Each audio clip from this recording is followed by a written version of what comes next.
Oh, you're recording Vent as well. Yes. Are we all eating tonight? Good God. I'm not. Okay, let's go. What's wrong with you people? Ooh, do we watch the cutscene? This isn't the first time the dragons have risen. The Tome of the Rubicon speaks of the dwarves fighting the dragons' champions. We have since learned of other races having fought the dragons long ago. Mersat, Jotun, Forgotten, and Seers. Their secrets are to be found within this ruined city of the human gods. We have experts on each race, all seeking this lost knowledge. Choose one of them, and help us discover how to better fight the remaining elder dragons. Man, I really contributed a lot there. It's funny how opinions change.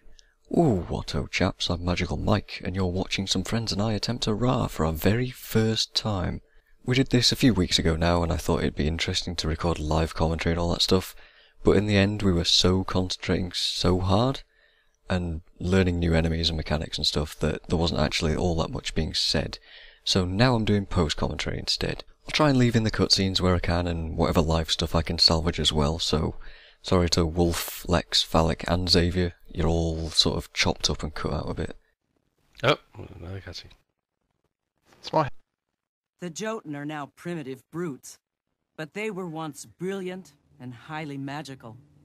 They studied the world and the heavens, and inscribed their discoveries on their great monument stones. My study of those stones in the Shiver Peaks leads me to believe that they knew when the dragons would awaken. That knowledge was found by the human gods and brought here to Arah.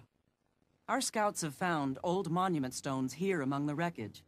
I think they point to where an ancient Jotun observatory may be found. Come with me, and together we can learn the secret of the Jotuns. Was it Mega Lasers? So by now we'll have come across our first mobs, which were a Necro and a Ranger Undead.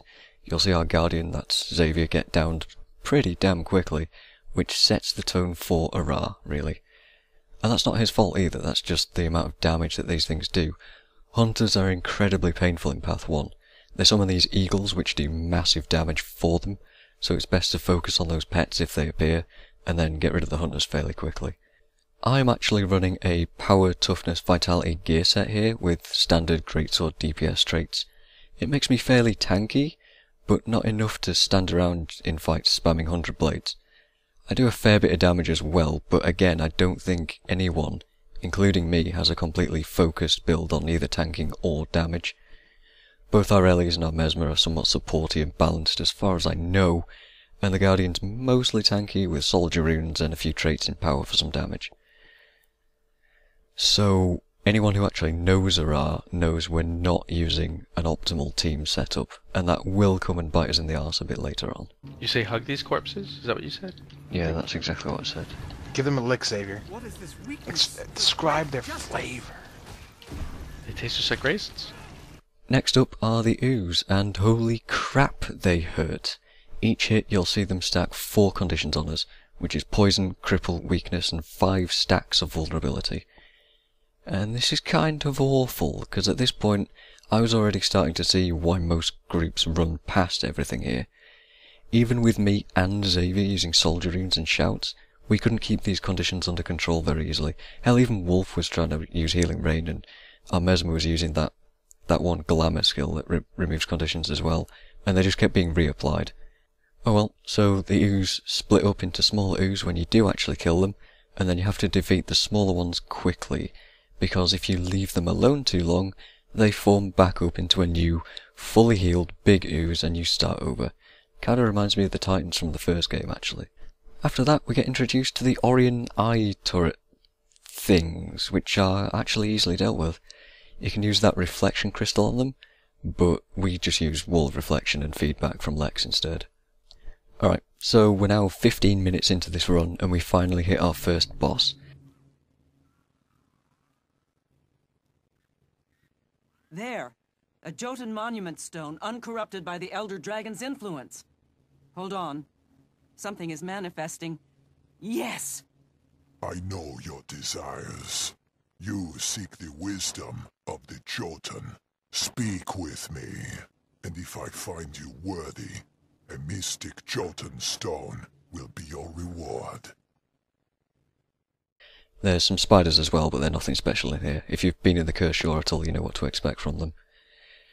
This ooze boss is a big pain in the bum. If I didn't have immobilizes, then he'd have been even worse. He really only has one main attack, and that's to bounce around like a hyperactive child, but it hurts like hell and it knocks everyone around a bunch. He's also got a couple of friends near him, so I pulled him with my longbow. You can see me swap my trait out there for the range. So Xavier's our big stability guy, and everyone else is mostly focused on cripples, chills, slows, immobilizes. Whatever we can dump on him to keep him at a distance, we're doing. I'm even using bowlers, but seeing as I've never really used them much, I think I missed like 90% of my throws.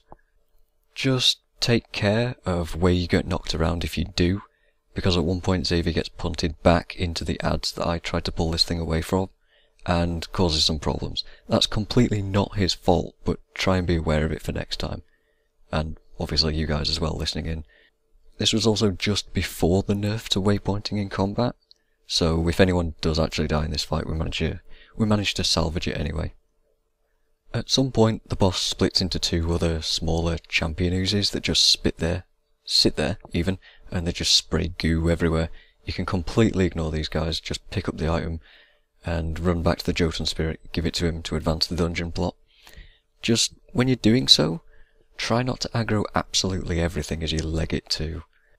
Here we actually see Lex using one of those crystals, by the way.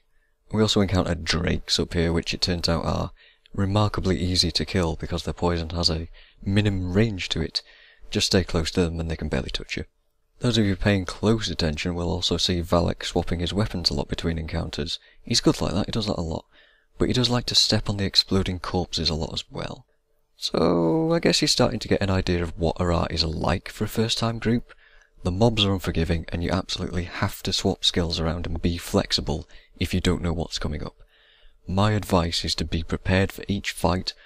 Always stay as a group, always, without question. Now I mentioned at the start about how it's funny how opinions change. I said that because back when I tried Ascalon for the first time, I thought that dungeon was hard. Nowadays it's pretty much easy mode farm time in there, whereas Arah is just tough as nails. I just find it funny that I can go back to my old video on that where I did a commentary on it.